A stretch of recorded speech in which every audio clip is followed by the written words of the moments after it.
បង្ទាកូនស៊ីឈ្វាន់តើបងមករៀនធ្វើបង្ទាកូនស៊ីឈ្វាន់ជាមួយខ្ញុំហើយត្រូវនឹងកញ្ញាខ្ញុំចូលចិត្តបង្ទាកូនទៀតមានណា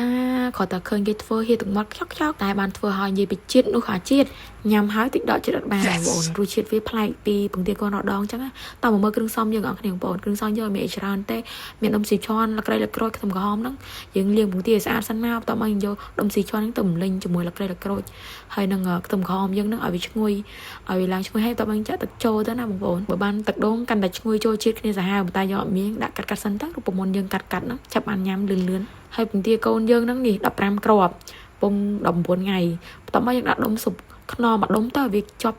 ជាតិគ្នាអញ្ចឹងណាហើយអ្នកខ្លះគេវាយបង្ទាកូនតិចទៅវាបែកចូលជាតិតែខ្ញុំងាស់តបែកចូលជាតិខ្លួនវាអញ្ចឹងណាបងប្អូនអាចសាកល្បងដូររសជាតិបែបនេះបានឆ្ងាញ់ប្លែកមែនតើបងប្អូនហើយយើងមានជីមានខ្ទឹមជ្រូកមានម្រេចយើងដូចយើងញ៉ាំរដងបង្ទាមកតយើងពេលយើងញ៉ាំដាក់ទឹកស៊ីឈ្វាន់ដាក់ស្រូតស៊ុបពីលើនិយាយពីជាតិសាហាវទៅវាស៊ុបជាតិខ្ទិះហ្មងវាបែកបង្ទាកូនមកវាដូចស៊ុបមួយយ៉ាងបងប្អូនមើលទៅពេលយើងកោះវាដាក់ចានយើងបែកមកហើយដាក់ខ្ទឹមជ្រូកដាក់ជីដែលយើងមានហើយយើងស្រូបទឹកស៊ីឈ្វាន់ពីលើបន្តិចជាតិប្លែកពីយើងញ៉ាំបង្ទាកូនរដងអញ្ចឹងណាបងប្អូននេះយើងកដៅញ៉ាំលើកទី4ទី5ហើយខ្ញុំដាក់មួយម៉ាត់